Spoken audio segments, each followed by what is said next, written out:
Hey everybody, welcome back to Hive Live. Woohoo! My name is Sage Hayes, and I'm here in Perth, Australia. You can tell I got a sunburn because I apparently am not using enough sunblock. It's amazing here. It's summer. It's the afternoon today, and I'm really excited to be here interviewing some of my favorite people that I've had the thanks Masta. I've had the opportunity to meet. I can't even turn red now. You couldn't even see if I blush, which is really cute. She's red.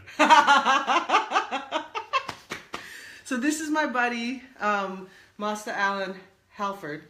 And I got a chance to meet Masta. Is it okay if I call you Masta? Yeah, sure. But Great. About 6 months ago, and am really inspired by the breadth of his work. He's conflict mediation, open space, working with communities all over Australia and the world.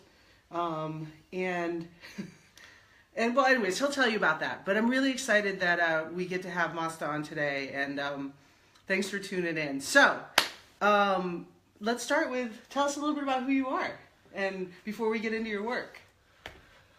I'm a bloke. I was born in England in a small country town, small country village. Came to Australia in '68, I think, something like that. Did the hippie thing, 200 acres, donkeys, pistachio trees. Fell in love with the Masta. Went to India, went to Pune for 6 years, then to America. So we were away 10 years. Came back and discovered that I was really good at mediation, helping people with their issues. So I followed it up from there, basically. So can you tell me a story about how you discovered that? I'm an accountant by training. I was in the Royal Navy, and they taught me to be an accountant. Quite bizarre, really, I think about it. And anyway, we came back, and for me to be an accountant again, I'd have to do another year's training or something. So I just started doing software stuff and accounting business stuff. And I realised the biggest problem in the company was the people. And it was fairly easy to listen to them and make suggestions, or give them the space to talk, which they don't usually have. So they'll, this is working. This is my passion, I think. So I went and did some training, and it's expanded since then. Wow. And when was that? That would have been 88, 89, 90. Then I went and became a blueberry farmer in Tasmania for 10 years. But A blueberry farmer. Oh, a blueberry farmer. Yeah. Fun. That's a little jaunt over there. Yeah. Huh. And I came back again, yeah, so. Beautiful. That's amazing. I love that you came to the work just totally through the side door. Yeah. It certainly wasn't my intention. Yeah. Right, as an accountant, so different. Yeah. Yeah, so give us just a little overview of some of the roles that you've played in community. Like, before we get into some stories, like, tell us a little bit about your journey as, mediation what you do seems so relevant to the world today. And I think not everybody knows what a mediator is, or all the different things that you practice. So maybe just, for folks who might not know. For me, mediation is, I started off working just with two or three people in neighbourhoods. I decided not to do family law because I just didn't like the idea of that. In this country, it's compulsory mediation inside the family law system, and that didn't seem really silly to me because people have to want to do it. So I started doing that, and then I discovered that I could actually work. I was working as a mediator and doing some business stuff with a company, and I realised I wasn't with the management team. I wasn't actually mediating. I was actually facilitating, and I hated that word. I hated being called a facilitator. Oh, why? Can you share why? I'm just going to switch the sound on here. I want to make sure that it's on. I think it is. I hated the thought. I hate what my image of facilitators were people that told people what to do. Did these horrible icebreakers, I call them neck breakers, turn left and massage somebody's shoulders and tell them what you have for breakfast this morning. I think that's for me, that's such a bullshit. And if somebody does that to me, I just switch off. So I thought, no, Then I looked up on the It feels forced to you. absolutely plastic, and it's like the facilitator is determining what happens, is given a pre-given outcome. They're saying, okay, I've been told by the boss this is the outcome we have to have. So we're going to direct. And manipulate and coax and bludgeon sometimes people into agreeing. And so you will get to know each other and you will like each other. Because I say so. That sort of stuff. Yeah. So then I looked on the net looking for, I had to realise I was a facilitator, so I had to look at the way of doing it. So I came across open space technology and Harrison Owen. And I was looking at this is interesting because it's just saying, basically it's very simple open space. You issue an invitation, create a circle, set an agenda and get to work. That's as simple as that. And that's all it is. But the subtleties of it was amazing. And then I saw just a little 30, 40-second clip of him. Somebody asked him, they said, Harrison, what training do you need to do open space technology? He said, you have to meditate. Whoa. I thought, whoa, this is the one for me. That is so cool. So, and from then on, I found somebody in Perth doing the training. He's now my business partner. And I've incorporated that. Can I just pause you there? Pause. Thank you. What does meditation have to do with, for now, looking back, why did he say meditation? For people who might not make that connection. Because you have to be centered and hold the space for a lot of other people, for 20, 30, 200, 2,000 people.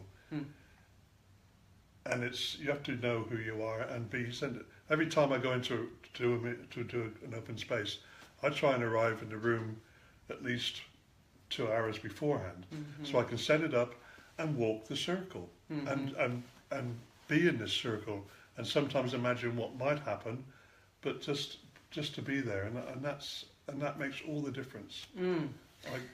I don't like other people being in the room when I do that because it disturbs me, but sometimes it happens. And just to build out the context a little bit more, give us one example of what you might go in and do an open space for. Open space is when sometimes you do it when there's conflict in the company, and what direction you do it for strategic planning. You can do it for a lot of things. It's a matter of having a question, an invitation that's got a little bit of juice in it, a little bit of emotion, and people want to come because people are invited. They don't have to turn up to it. That's the key. Yeah, it's not mandatory. You're here because you want to be here. And there's some people do it during their annual conference. They'll have 2 days of open space, and then they have the talking heads. But people get to talk to each other and get to sort things out. And there's lots of different ways of doing it. Just when people are curious about where are we going to next, where's this organisation going to next, are we true to our values, and what's our mission statement, and just general big. And as long as the CEO or the boss, the one who sponsors the meeting, can let go of it and say, okay, I'm going to stay out of this, and let those people, the people who actually do the work, they know how to solve the problems. Right. So let's just let them talk about it. And then at the end of the day, or the 2 days, there's this closing circle, and people decide to take responsibility for whatever they're passionate about. And create action plans, and then little groups are made up. After subgroups meet, and things evolve from that. And that's probably the weakness of open space. Sometimes that doesn't happen. Right, the follow-up. So it sounds like the conditions for the process for community or organization are, it's not mandatory. You come by your own volition, and the higher ups are not driving the process. Neither are you. It's an invitation, and people are able to really identify what's important to them and take responsibility for that. Yeah. What happens is, I stand outside the circle. The facilitator stands outside. The sponsor or the CEO gives a little talk about what's going to happen, or why it's happening, then invite me into the circle. And I walk the circle, talking to everybody, and I ask them to sort of be more present, obviously. And then I explain the very simple rules, how it works. And then at the end, I say, look, there's a blank wall over there, which is going to be your agenda, but you have to fill it. And I said, there's no plan B. If you don't put anything up there, nothing's going to happen, and you just have lunch and afternoon tea and morning tea, and you go home. There's no plan B. There's no plan B. Then I walk out of the room. Wow. And leave them. And you'd say, do it, don't do it. Yeah, it's Either up to one. you. Yeah, I don't care. No. Yeah. It's your process. And quite often in the process, people will say, Alan, what do I do now? I say, what do you want to do? Because it's their process. Yeah. And there's never been, and all the ones I've done, I've never heard of any, in the thousands that happen every year over the world, there's never been any physical violence in them. People get angry, but there's anger without violence. That's great. And people go to a conversation. They only stay there as long as they want to. There's the one law of open space, is the law of 2 feet. If you're in a conversation where you're not contributing to it, you're not getting anything from it, your mind's already left, so let your body do the same thing. Okay. Yeah, and just walk out. Right, and go to another conversation that suits you. Yeah, and you can do that in real life as well. Yeah, it transfers right over. Yeah, if you want to. Yeah, that's good. That's how open space works. Yeah. Any particular example of a of that particular technique that was a real success for the community? I can give you a quote, which is probably the best one I know, one that Harrison Owen did with the Boeing. No, not the Boeing, with one of the shoe manufacturers in the States, Rockport. Oh yeah, Rockport. Yeah. They had a 3-day open space meeting about how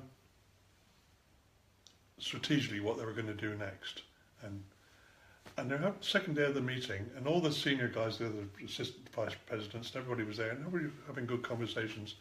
And security guard, who was part of the building they were in, conference centre they were in, walked in and he joined in. Oh, nice. And he said, what you guys can do is make shoes for people like me.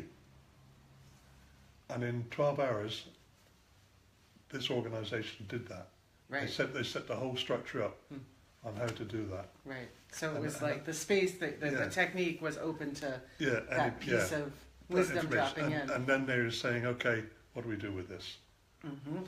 And so one of the things that we always say about it is, whoever turns up are the only people that could have. Right, because that's who turned up. That's who turned up, yeah. Yeah, that's great. That's great. So, you and I met, 6 months ago, and, one of the things that I was particularly inspired by was some of the more nuanced and, I don't know, I guess I want to say delicate, but maybe that's not the right way to put it, work that you've done either across race or class in this country. And, I think that the whole idea of Hive Live is we're talking about healing and transformation and collective evolution. And I'd love to, if you have, I don't know, just anything that resonates with that in this moment, in your own journey, or the work that you have done or want to do, would love to hear what comes up for you around that. Probably about 4 years ago now, I did an open space for, they have this weird phrase in Australia for people who are not Australian, culturally and linguistically different. I think it's disgusting, but that's what they call it. So I did an open space for the women in an area, mainly in northern Perth, and there were mainly Muslim women. There were Muslim and there were Iranians, Iraqis, Syrians, Afghanistan, and mainly immigrants and Sudanese. There was quite a few Sudanese, but I also it was supposed to be, the grant was for this particular sector, but I also invited the Aboriginal women that lived in this, because what was happening in this wider community, there was a lot of violence arising from gangs with different ethnic groups. Mm-hmm. So we invited the women for a one-day. All right, I gotta pause you. Right, so here's what. Pause. Pause again. So before we get into the process, so you're a white guy, Yeah. and you're going in to facilitate primarily women of color. Yeah. So how do you approach that? Like, what are some of your thoughts around that? Because I actually think that this was some of the things that came out in our original conversations. Yeah, it's because I don't think about it. I guess it's an approach.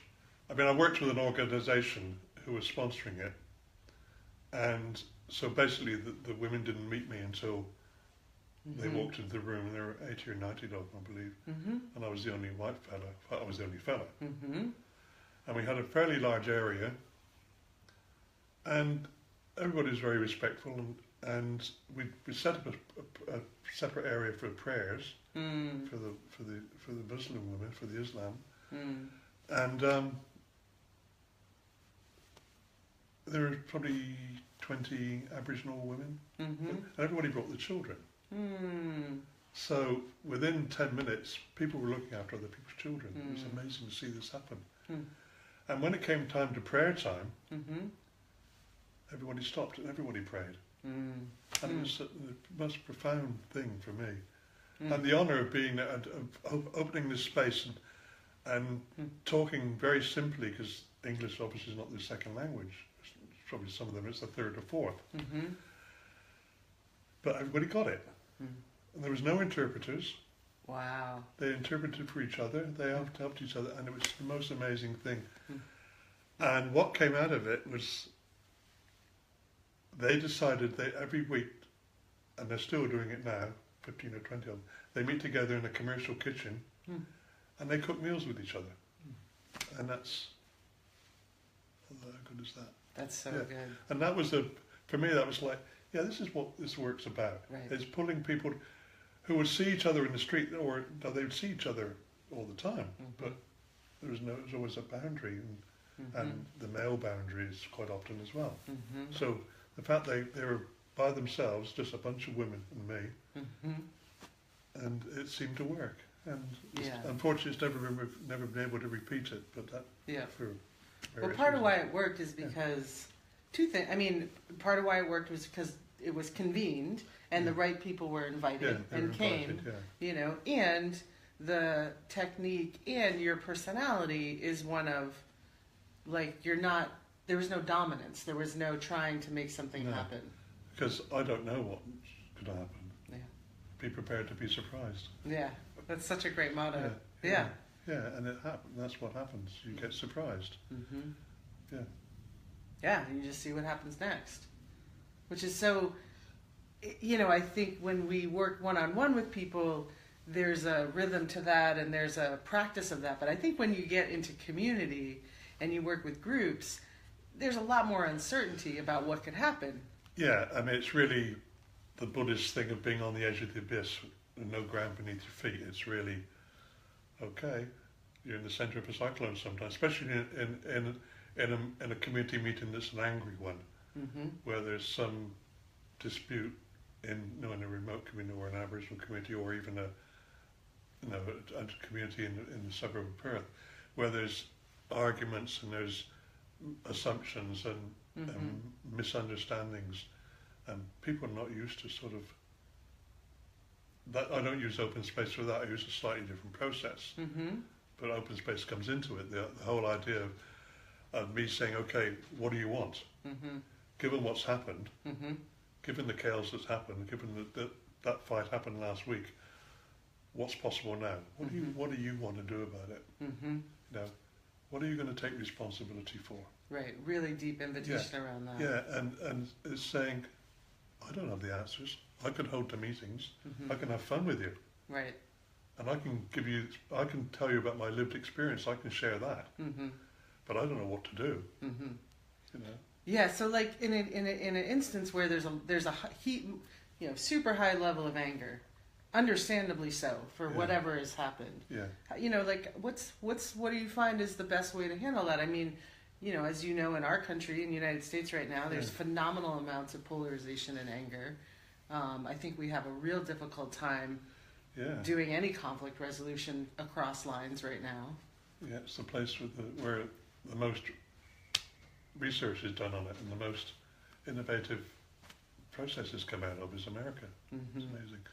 What I found the best and the simplest way of doing it, and I don't know whether I should patent this or not, but probably other people have done it as well, so it doesn't really matter, is if I can speak to the gatekeepers of the community first, or as many people in the community first individually, and say who I am, what I intend to do, and do they give me permission to do it?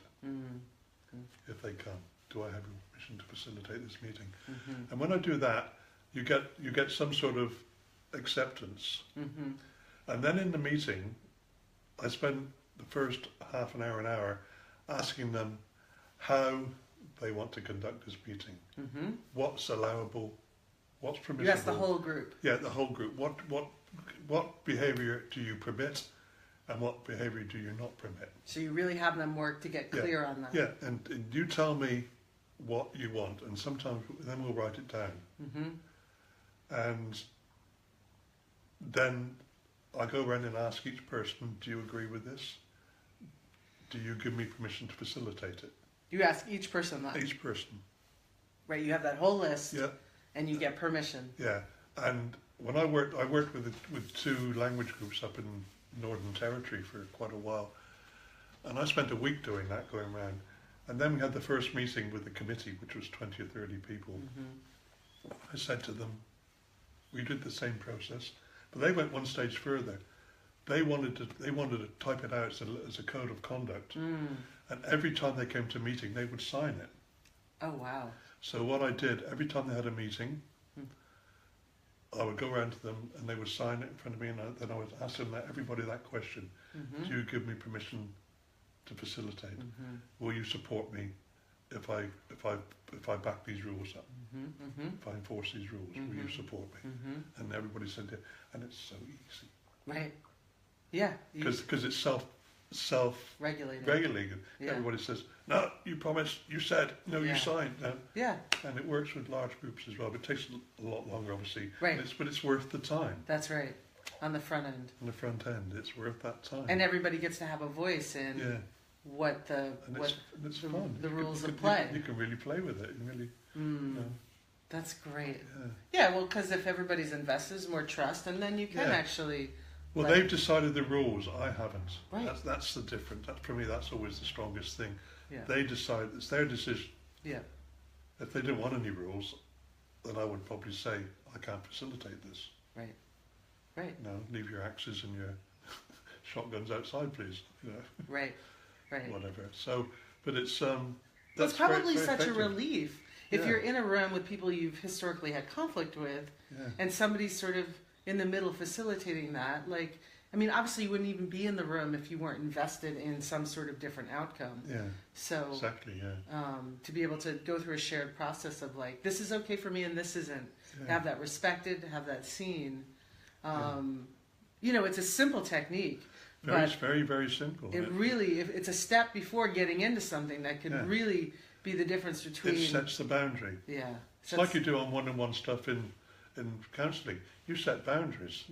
You ask them what they're comfortable with, and the other person has to say, this is what I want and this is what I don't want. And it's exactly the same. It's the same process. I mean, and it's probably a bit more structured because it needs that. Right. Right. That's great. That's great. And then off to town you go. Yeah. Yeah, you love your work. That's great. Yeah. Good. Do you have any? I know. So Masta and I have met at the somatic experiencing training here in Perth, and I'm curious about what your vision is around. Pink for boys and blue for girls. Exactly. Yeah, totally switched around, or girls and boys. Oh, boys and girls. Or us. Exactly. We, they, all. You know, do you have any particular, thought about, I mean, what's interesting about somatics is about like bringing things into the body and the nervous system, and, you're sort of thinking about intersecting that with. Yeah, I am. I've got a sense, I don't know whether it's real or not, but I've got a sense but I can use the skills I'm developing on reading bodies and nervous systems in a communal situation. And I'm sure I can. I have a sense I can, so it's worth giving it a shot. And certainly because I do some one-on-one stuff on mentoring and conflict transformation stuff and people, how they deal with conflict individually. And occasionally we run workshops on it. So I would use it obviously a lot more in that. You know. Yeah, So, that makes a lot of sense. Yeah. What are your thoughts? You've been around on the planet. You've been doing this work for quite a long time. Kind of look out and you can see some of the chaos going on, some of the overwhelm here or around the world. And I don't know, just from your perspective and what you've learned along the way, like what do you feel like either conflict resolution has to offer, or I just think it's such a unique. I just wish we had more of this available in our communities to be, I don't know. So I just was, kind of curious about. I think it's available, and I think for me I can't. If I looked at the bigger picture, like Syria, the Middle East, no, everything else that's happening, Sudan, I wouldn't be able to cope. So it's a matter for me is to work primarily on myself. If I get better at being me, then that reflects on how I work with people.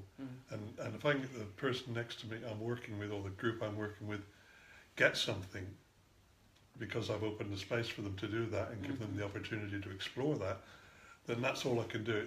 And it's like, how do you eat an elephant? One mouthful at a time, Okay. So that's what I'm doing, and I can't concern myself almost with the detail. My strength and my passion is the process, is allowing people to sort it out for themselves, because I can't sort it out, and if I try and sort it out, then I'm in the middle of it. I'm not separate from it. And it's like being in the centre of a cyclone. While you're in there, everything else is chaos around you, and it's fun. But once you think you can make a difference, I think there's a lady called Margaret Wheatley.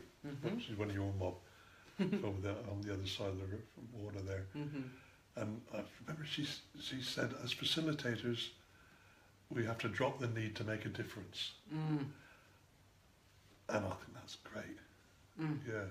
We can usually translate it as "shut the fuck up," basically. You don't have to say anything. You just. But then, for people maybe who've never been in a process like this, they say, "Why do we need you then?" Yeah. If you're gonna drop the need to make a difference, then why do we even? What's even helpful about you? Well, I'm devilishly good looking. Yeah. Well, there's that first of all. And I think it's a case of, for anybody to sort out you can't use the same tools you use to get into this shit. Or the same process. You have to find a separate process, and that means getting somebody from the outside of your organisation or outside of your community, who's not emotionally attached or financially or any otherwise. Isn't that the difference? To what's happening in your community. Yeah. You can come in and say, right. Here's the process, and this is how it works, and I invite you to join in and to use it. Yeah. And this is my life experiences regarding this. This is what I've done in the past. This is what I've seen happen. This is what I've seen not happen. What do you want to do about it? Nice. And that's as simple. I think it's if you keep it simple. Yeah. I mean, that's the only way I can do it anyway. Yeah. Well, I think I appreciate what you just said. I think you just spoke to the reason what's compelling about having somebody come in, that it's somebody that's not emotionally invested. And who's not going to be trying to move move it in a different direction. But the most important thing you said, I actually think is like a famous Audrey Lorde quote. She's an African American poet and writer. She said, "You can't dismantle the master's house with the master's tools." Yeah, and it was very similar. Yeah, exactly. So you can't. It's such a powerful piece of wisdom.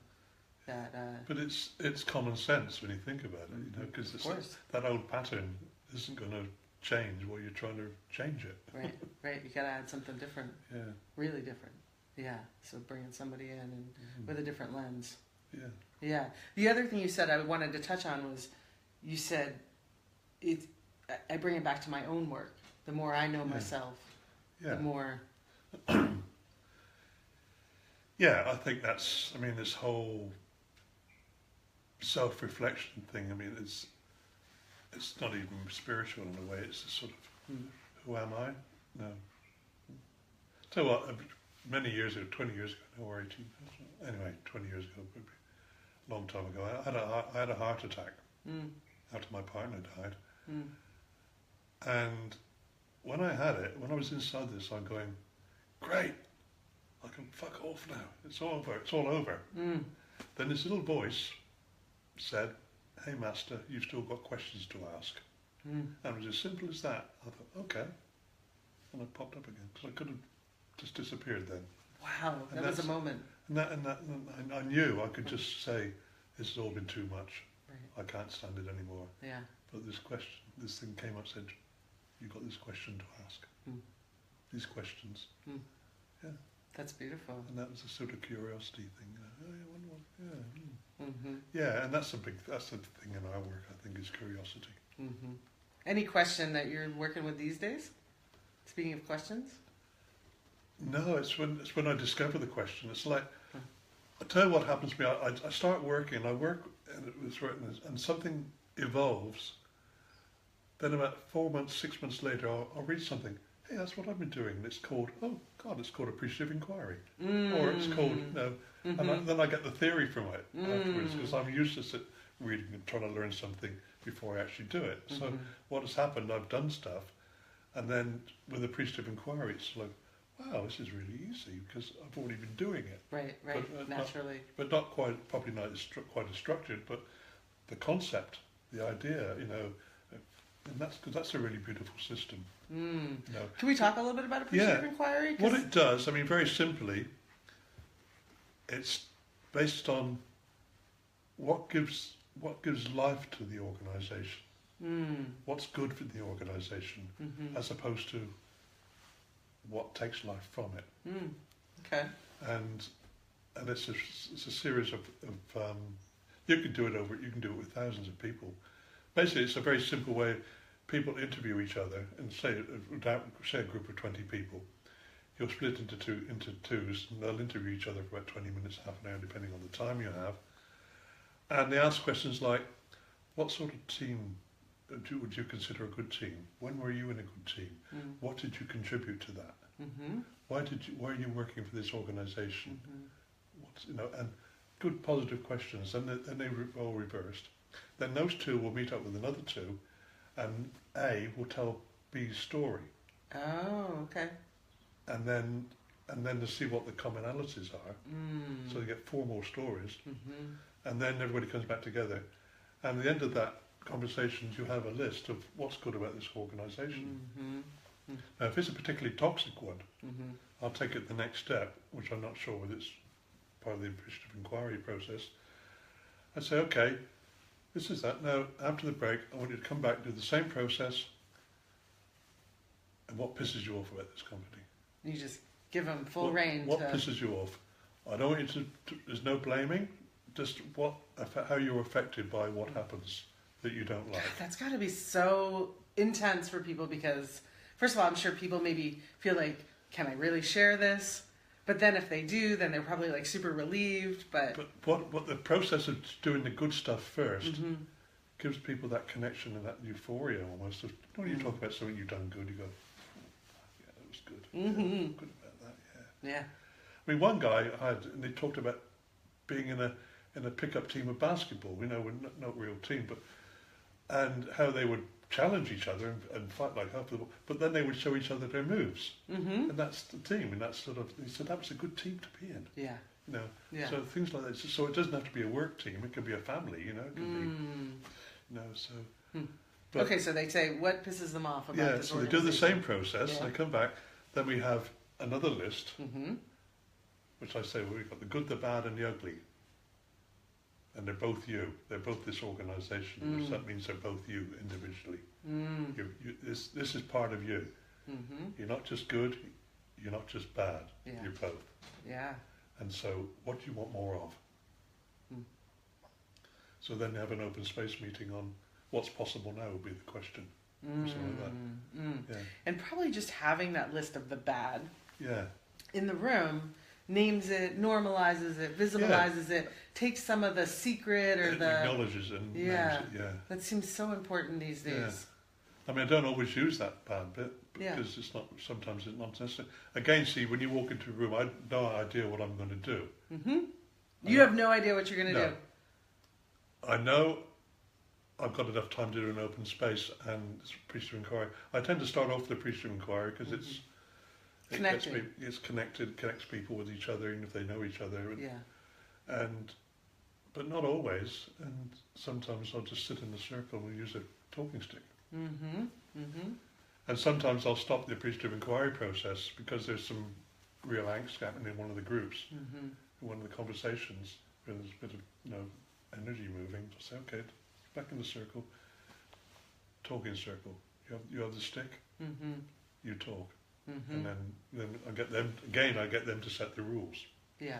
How long? The basic rule that I say. You don't respond to somebody. You talk about what's happening with you. You don't respond to somebody's comment. Yeah, that's good. 12-step has that philosophy. Yeah, it does work because then you don't get in the crossfire and the escalation if you keep it on you.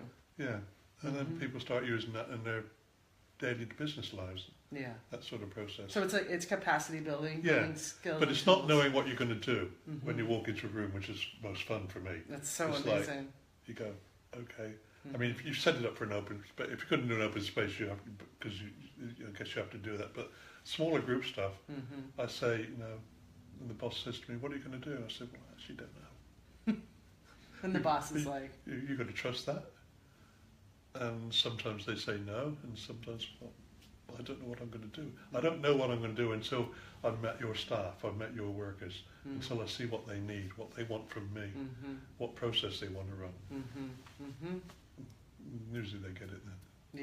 Yeah. But it's fun, Yeah, it's great. Yeah. What do you think the role that your work should be playing on the planet right now? Just that communication, that conversations that matter. Yeah.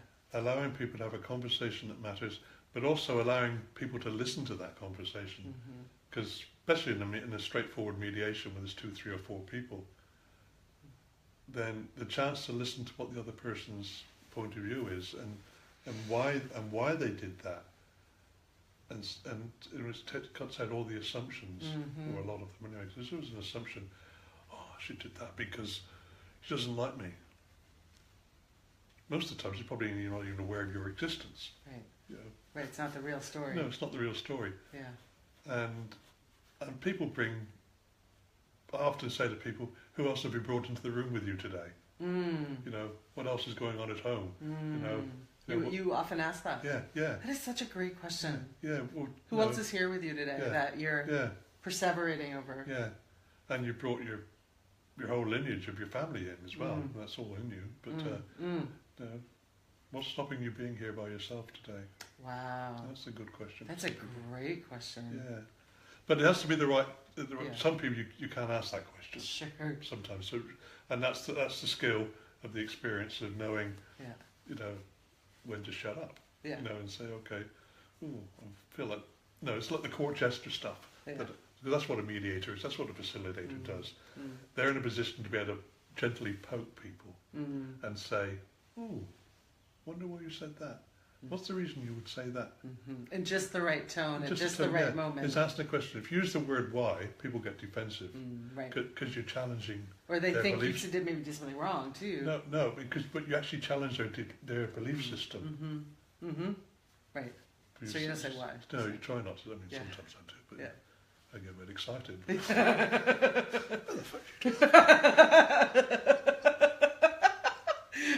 That slipped out. And it's just that gentle question. There's a lovely lady called Peggy Holman who does open space and this sort of work in the States. She came over here for a week and did some courses and stuff and workshops. We invited her over, and she's wonderful. And she talks about compassionate disruption. And the aim is, for me anyways, is to compassionately disrupt people's set patterns and just challenge them a little bit. Not sort of with any judgment, just curiosity of wonder what's happening for you when you say that. Same with the SE stuff in a way, but it's a subtle, compassionate disruption. That's brilliant. That's a lovely expression. Yeah, we need a lot of that right now. Yeah, I mean, you're going to poke somebody, you're going to disrupt their lives, you're going to change, because life is a change. I mean, conflict's change. I mean, it's transformation. We always talk about conflict transformation, not conflict resolution, because you can't actually resolve it. Right, you're going to get somewhere new. You transfer it, you transform it into a good energy. Yeah, An energy that's usable, so negative energy. Yeah. Oh, that's beautiful. I love that. Great. Good. Wow, that's beautiful. Wasn't my quote, bugger. Well, it is on here. Just kind of starting to wrap up, when we were talking earlier before the interview, you showed me a book, which I thought was really cool that you're... You promised not to talk about that. No, I didn't. Well, I just love it, and I think it's a great resource, and I was just wondering if you could just show... Well, of course, it's not going to flip it the right way, but... Masta pulled out this book and said, have you read this? This is so good. And I just wonder if you could talk about what you think is important about this book. There's a Buddhist nun called Pema Chodron, which lots of you have probably heard of. And she does lots of retreats now. I've never seen her in the flesh, but I've seen her on video. But a long time ago, when I was in a bad space, somebody gave me a book, said, what was it called? I forgot what it was called. When Things Fall Apart. When Things Fall Apart. See, it fell apart again. When Things Fall Apart. And it was actually inspirational about what to do when the shit hits the fan, when existence bites you on the ass and you don't know where to go. And it's beautiful. And this book here is called Fail, Fail Again, but Fail Better. It was a book.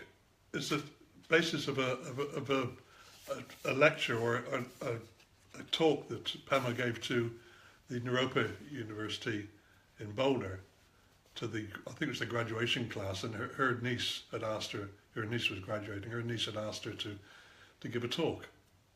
And she did, and it's like, you are allowed to fail.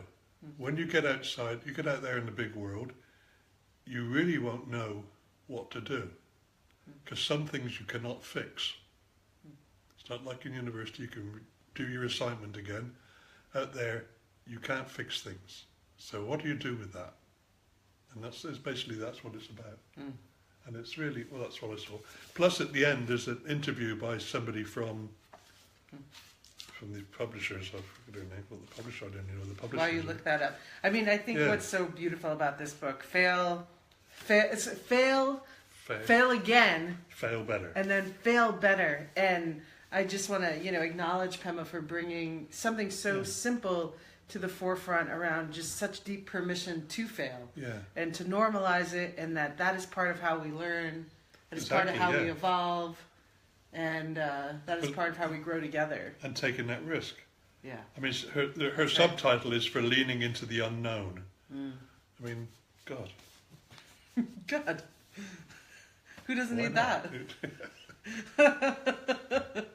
All right, so we're going to wrap up. Okay. Is there anything else that you feel like we should, like the planet should be talking about more that we're not talking about enough?